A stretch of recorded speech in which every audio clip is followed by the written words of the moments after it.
aqui de novo. Depois de mais de um ano de hiato, né? Sem eu postar vídeo. Falei que ia postar não com tanta frequência, mas também de um em um ano é demais, né?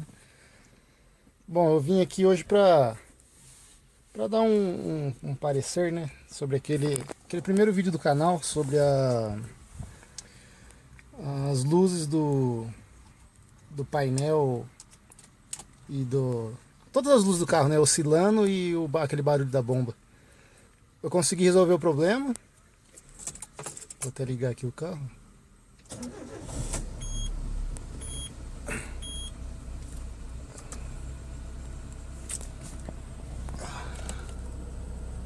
Aqui, ó, tranquilo, não oscila nada.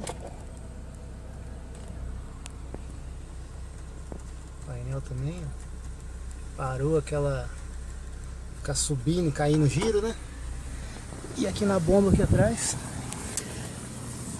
tive que trocar uma bomba Bosch. Dá pra ver?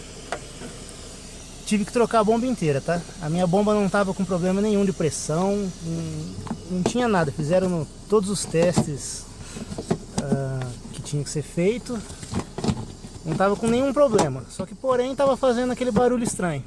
A única solução que o mecânico deu foi trocar a bomba inteira. Troquei a bomba, o problema sumiu.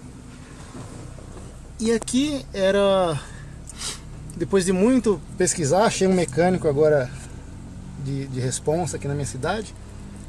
Ele mexe só ele é especializado em Peugeot, Citroën e Renault.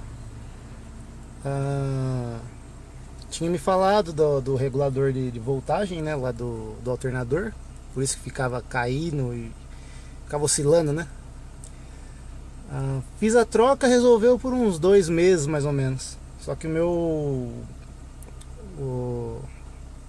alternador estava muito zoado já. O ex-dono desse carro aqui, acho que não cuidou muito bem do carro e infelizmente tive que trocar o alternador inteiro. Mas desde então, desde aquela época, já faz 1 ano e pouco, nunca mais deu problema o carro nesse sentido. E tá tudo ok.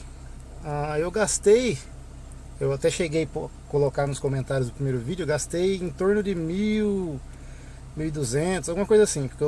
Mas isso por causa da troca do regulador, depois tive que trocar o alternador inteiro e a bomba inteira, por isso que deu esse valor. Eu vi muita gente falando, porra, mas é R$400 no alternador zero. Realmente, eu paguei isso no alternador zero.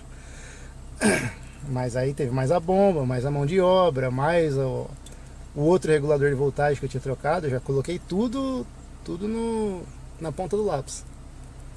Por isso que eu gastei esse valor meio alto. Mas tá redondo o carro agora, tá zerinho. Bom, curte o vídeo, assina o canal aí pra dar aquela força, e eu vou continuar postando vídeo aí regularmente. E até o próximo vídeo.